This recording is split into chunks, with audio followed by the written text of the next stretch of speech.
So we're talking about the judicial philosophy of Anne E. Kelly. And the judicial philosophy of Anne E. Kelly, there's several things. Let's just get straight into the Daniel Brandt Jr. 17 case, okay? He was sentenced to 40 years in prison for the October 27th, 2022 shooting of Ricardo Rangel and Molly Heaney in Alamosa during a robbery with a semi-automatic Sig Sauer 9mm handgun on the front lawn of 1205 Denver Avenue just after 4:10 p.m.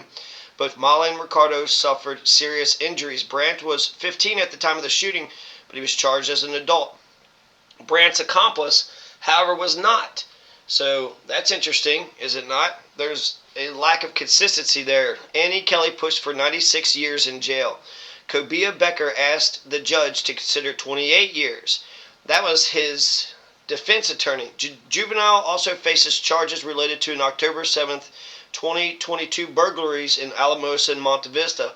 He was arraigned on charges related to the Monte Vista incident later in September. Ricardo Rangel was on his way back to California when he decided to wait out an Arizona snowstorm in Alamosa, and he went to visit his uncle before he left. Ricardo Rangel came out of his uncle's house after hearing screams from a woman and glass breaking. It was then that he and two teens had engaged some sort of struggle. Ricardo Rangel testified that the gun that he had carried came out of his back pocket during the fight, and that he had momentarily blacked out when he was choked from behind by the second teen. So this was definitely done by two people. Daniel Brandt Jr. and the second teen was choking him, and the gun that was used was the gun of Ricardo Rangel. Molly Heaney then pulls up to the scene. So I believe that's Molly Heaney.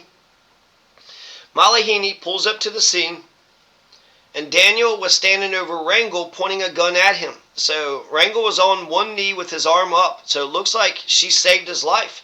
Ricardo Rangel had been shot 3 times in the left arm and once in the left abdomen. Molly put her vehicle in park and pulled her handgun out immediately. There is dash camera and body camera of all this. Getting out of the vehicle and aiming her gun at the juvenile, Molly ordered him to drop the weapon at least 3 times, which was visible in his right hand. Brandt Jr. drew the gun upward and fired at Molly multiple times, striking her. Molly's femur was shattered in at least 13 places and is being held together right now with rods and screws. There are bullet fragments still lodged in her femur and a bullet in her shoulder. He had a gun. To use a less lethal option is stupid, Molly had testified. Molly had a duty to stop the threat. So let's just ask a couple questions here. So then if Sam Jepson had took shots at her, she would have been justified in shooting back. If you had Phil Greene was acting like he was going to try to run her over, then she would be justified in, defending herself. And then if you had, Sam Jepson, Robert Pickerel, if Robert Pickerel is doing a drive-by shooting on Molly Heaney, she would also had a duty to stop the threat, and then because they had a gun, to use a less lethal option would be stupid. It would be stupid to use a less lethal option if somebody is shooting gunshots after you. If you're a victim of 39 gunshots, 7 assassination attempts, it would be stupid to use a less lethal option. Body and dash cam footage exists of those moments. Brandt was granted a preliminary hearing. The jury is made up of 9 women and 5 men plus 2 alternates. Prosecuting the case was Anne E. Kelly and Carly Tarnutzer Decker. Daniel Brandt was represented by Cobia Becker. Rangel wrote that he had almost lost it all and that Brandt's actions cost me a sense of normalcy. Judge Krista Newmeyer Olson sentencing had some comments. So let's take a look at this Krista Newmeyer Olson.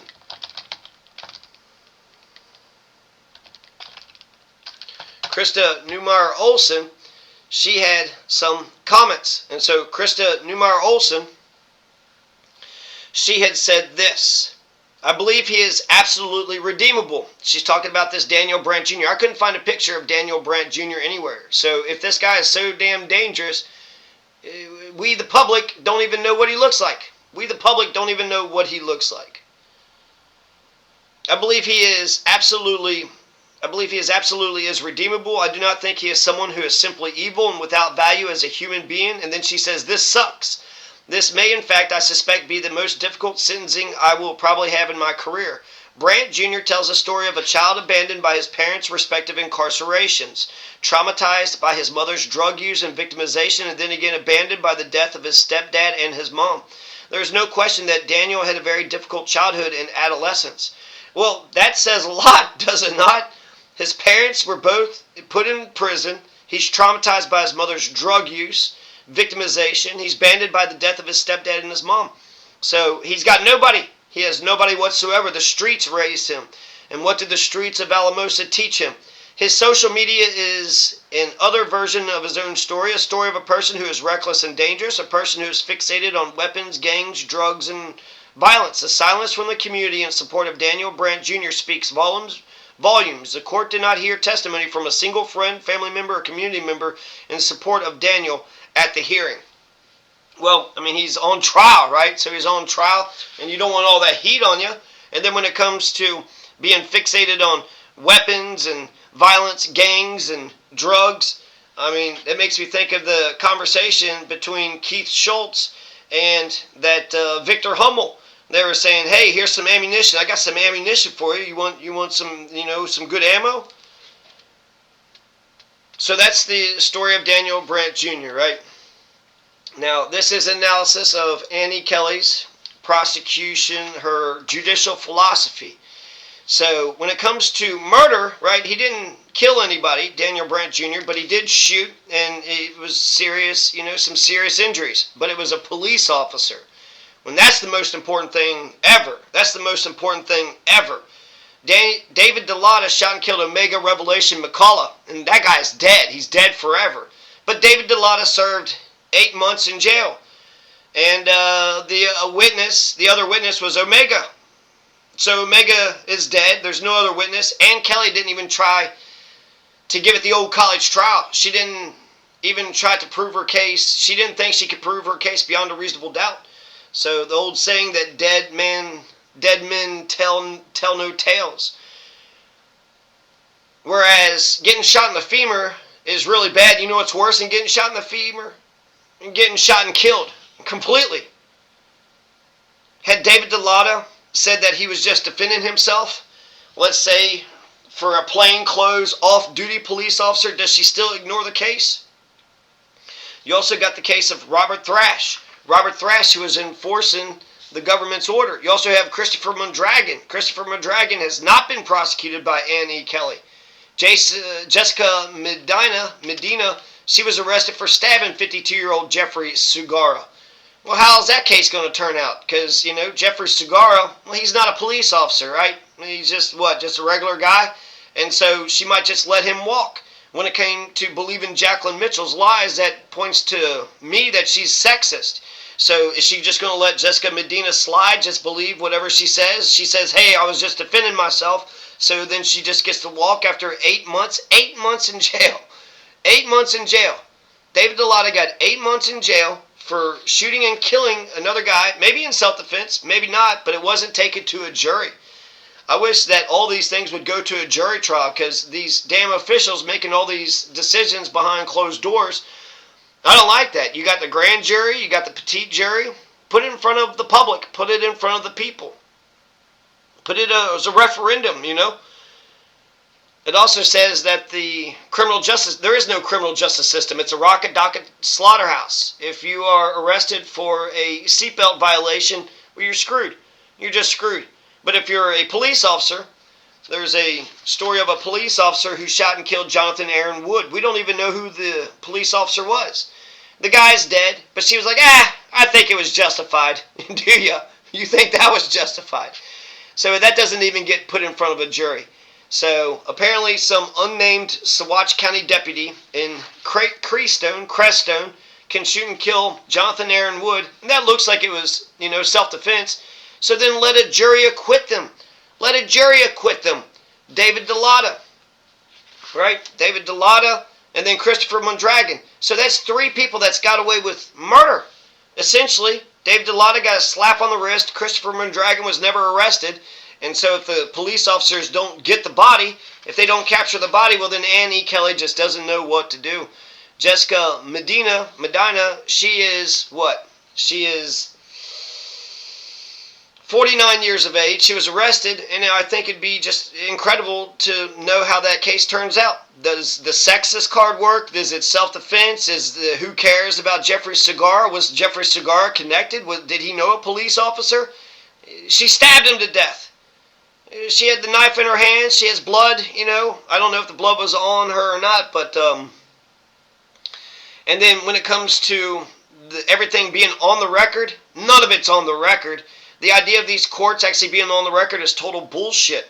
So there is audio and video camera, and then you're able to get written transcripts. But I had paid $500 to get written transcripts from an outside company. I thought it was going to be video camera and audio, but they were just going to give me written transcripts. Well, that's not audio. That's not video camera. Audio, you have the intonation. So you have, when it comes to communication, it's not just the words that you say, but it's how you say them. It's the tone in which you say them. And there's also video camera, so there's body language. So written transcripts isn't even, that's not transparency. The Karen Reed trial is being live streamed. That's how all courthouses should, do their things. But if you're a corrupt, malicious and corrupt, sexist oppressor who's willing to suggest lies that you slept with your witness, willing to uphold lies, if somebody just made false accusations against her, N.E. Kelly doesn't care for the truth. She doesn't care for the truth, and you can't establish justice if you don't know the truth.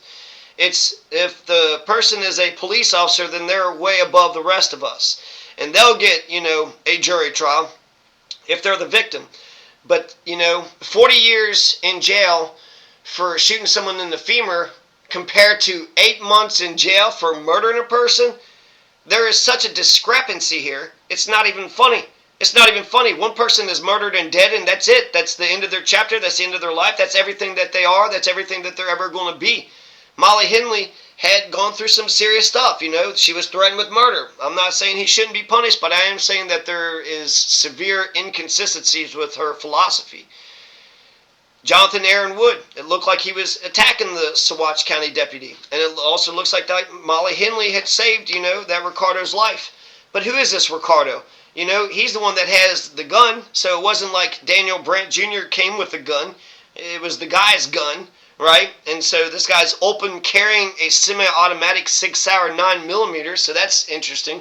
And then he also had an accomplice. How come the accomplice wasn't charged as an adult? Did the accomplice just get, 2 years? Was he the son of some senator or some prosecutor or some sort of, judge or something? So when it comes to transparency for the public, we don't even have a picture of Daniel Brandt Jr. So for the public, it's not on record. These are supposed to be courts on record, but it's for the public. We don't get to know, maybe a judge or a lawyer might be able to access them. But we're not getting audio, we're not getting video cameras, we're not getting written transcripts. So anybody that can find out any information, we all would be to the better. The more information, the more knowledge that we have. Knowledge is power. It's good to be in the know. It's good to be in the know. And so if you have any journalist or any citizen journalist or anybody that has any kind of information, going to the trial, going to the hearings, actually telling the rest of us what is actually going on, then that's enlightening. And that's what we need, because these courts, a lot of the case about Daniel Brandt and Ricardo Rangel, Molly Henley, and the Carly Tarnutzer Decker and Kristen Newmeyer Olson, all that comes from, I want to say, the Alamos Citizen. So there was one publication that actually kept on it, went to the thing, and it was public, and so they were writing all about all that they had seen. There was even videotape, there was dash camera and body camera. So it's just interesting. Ricardo Rangel, he's like, well, I was here and I was visiting and then I was going here. So it's like Ricardo Rangel wasn't even really a resident. It's just, I got questions. Let's carry on with the next one here. So I pretty much have covered everybody. And then last but not least, you got Robert Thrash. So Robert Thrash, if Robert Thrash is a police officer and he was making an arrest, well, then they would just, allow Robert Thrash to do his thing. Well, Robert Thrash was enforcing a warrant. Robert Thrash, he had give like a couple $1,000 to somebody for bail bond, and then the guy doesn't show up for court, and then you don't have any of the police officers who's arresting the guy, and so he's like, well, hell, I'm out of this money, so I'm going to go get the guy to bring him to court because I, gave him the money. That's how the system is supposed to work on paper. That's, the bail bond it's up to the bail bondsman to bring the person in. And, well, let's just read about his thing. So, December 8th, 2022 in Alamosa, bail bondsman Robert Thrash, 31, and David Heinstein, 29, of Herosa were facilitating an arrest warrant issued by Judge Michael Gonzalez on Phil Lucero. Since 2016, Lucero had been arrested 8 times by the Alamosa PD. His arrest charges included auto theft, burglary, weapons violations, and drug possession. Phil Lucero and Robert Thrash were fighting. They were fighting what? They were fighting around, and David Heinstein pulled his gun, and they ordered the two to separate. Phil Lucero grabs David's gun, and he aimed it at David's head, thinking that David's life was in danger. That's when Robert Thrash shot and killed Phil Lucero. And then Thrash was arrested. And Annie Kelly charged Thrash with second-degree murder and inexplicably burglary. Burglary? He was enforcing a damn warrant. What, did he gather some evidence afterwards? Burglary? So, what's that about? Even if you're doing a police action as a private citizen, you're a private person, you're allowed to make a citizen's arrest. If a cop does it, then it's just absolutely fine and dandy and perfect. But if a regular citizen does it, then it's like you don't know what's going on. And again, Christopher Mondragon, he's out and about, that SWAT deputy. We don't even know who was the person that pulled the gun and shot the guy. I've seen things where there's a dangerous situation, but people in China and Germany, they don't go straight for the gun. They don't go, I got a gun, so I better just shoot the guy. I mean, we've had Christian Glass that got shot in Colorado. We've had, Elijah McClain and Christian Glass who got shot in Colorado, and they didn't do a damn thing wrong. They didn't do a damn thing wrong. And, of course, David Delata as well. David Delata. I mean, these are murders. Daniel Brandt didn't murder nobody. Now, he goes to trial, and he's going to get exonerated. And, thank goodness for that, because I don't see what else Thrash could have done. But if he was a police officer, Annie Kelly wouldn't even have thought about charging him. She wouldn't even have thought about it. Just buried it and said, nah, I'm not going to do any charges whatsoever. So that's an important thing. Cops wag her tail. She'll pull all the stops to make the police narrative work. But when it comes to regular citizens, well, he was arrested, and so now she, instead of looking at the truth, the situation, and trying to determine right from wrong, she's going to try to make the cop charges stick. Well, there's a problem with that, because if the truth doesn't matter, Heinstein was flown by medical aircraft to a front-range hospital where he underwent surgery and his condition was stabilized. Heinstein wasn't charged with any crime. Annie Kelly put a $750,000 cash-only bond on Thrash. Oh, that's not excessive. $750,000? Cash only? I'll let you leave if you give me $750,000. The Eighth Amendment says no excessive fines, no excessive bail. Also, no cruel and unusual punishments. That's excessive bail. $10 million, that's excessive bail. And was considered filing more charges on Thrash. Thrash was looking at 60 years in prison. Thrash spent all of 2023 and half of 2024 in jail. The jury trial for Thrash lasted from June 10th to the 18th, 2024.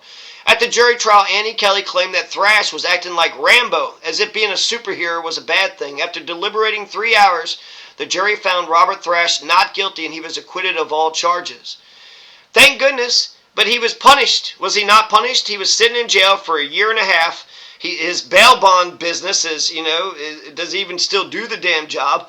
I mean, my God, you lend the money, you think you're supposed to do the thing the way that you're supposed to do it, and then he did the thing the way he's supposed to do it. His life's, his friend of his life was in danger. The life of his friend was in danger, and so he unfortunately had to shoot and kill the guy, right? So it's just incredible, the double standard, the hypocrisy. The unnamed Saguache County deputy, he was just defending himself, and she didn't file any charges. But Robert Thrash, he was defending himself and his partner, but he gets $750,000 cash-only bond, spends a year and a half in jail, And then is the trial's only a week or 8 days or so?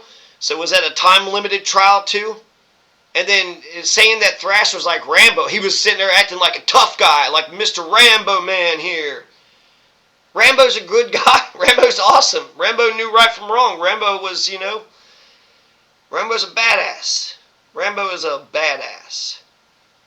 There was also an identified man that was found outside near the Stations of the Cross footpath, dead in San Luis.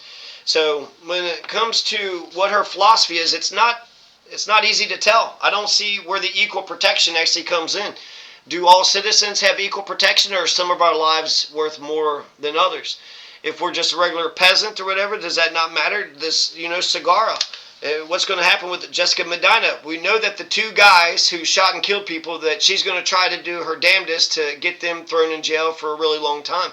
But what about this Jessica Medina? And what about the 2-year-old? There was a woman that had dropped a 2-year-old or something, and the 2-year-old had died. What happened in that case? Let's say Conejos County, child dead. Yeah, this lady right here, right? And then Conejos County is where this Audrey Psycho Barrows was. This was just like 10 minutes, 10-minute drive away from where I was staying in Delaware Trail, Lobato Bridge, the southwest Costilla County. This happened in he lived in Los Sauces in Conejos County. So there was a babysitter was arrested in the death of a toddler. She was watching over this toddler, and then something had happened. They said that she was like in a stroller, and that she fell out of the stroller, and then she just died. And does that sound right to you? Now, it doesn't. She seems a little pitiful to me, and so maybe it was an accident. But I feel like a death is a death. Is she going to try to prosecute her the same way as if, like, she had shot at a police officer? They're going to prosecute her as if she, had to defend herself, or if she was, enforcing a bail bond. We need our prosecutors and our cops and our judges to be consistent. And unfortunately, even though, we had Robert Willett, he was terrible, then Alonzo Payne was terrible, and then there was like all those other DA prosecutors coming from Denver and Boulder, they were awful. And now that the 12th Judicial District has another awful prosecutor. So it's just important to understand that there's no information that anybody knows coming out of the courthouse. None of that is on record. You know what's more on record? Anything you happen to say out loud to the public. What's more on record is the Alamosa Courier and the Alamosa Citizen. That's more on record than anything you say in the courtroom.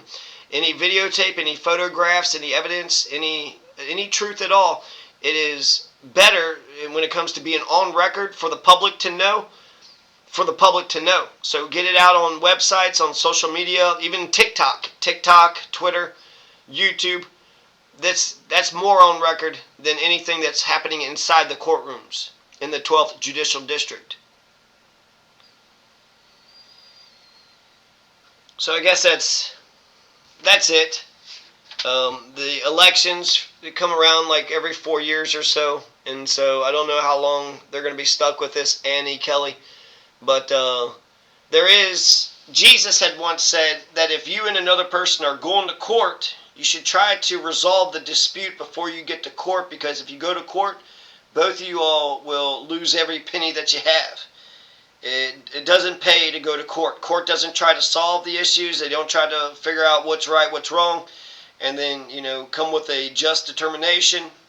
So Jesus, I wish I would have read some more Jesus before I lived in Costilla County.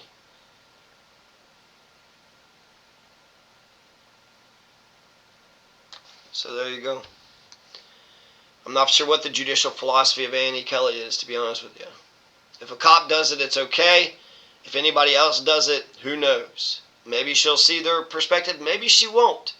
Who the hell knows? So we're going to uphold the police state. It's going to be totalitarian fascism. And since the cops act the way that they act, violent, mean, cruel, shoot first, ask questions later. That'll be the culture that will be copied by the rest of the society. Because they're showing us that's what manhood is, right? You show up to a scene, you shoot the guy, and then you say, well, I didn't know what was the thing. It's not really much of a philosophy, to be honest with you. It's kind of the worst philosophy ever. Because anybody could wear a badge and a hat and a uniform.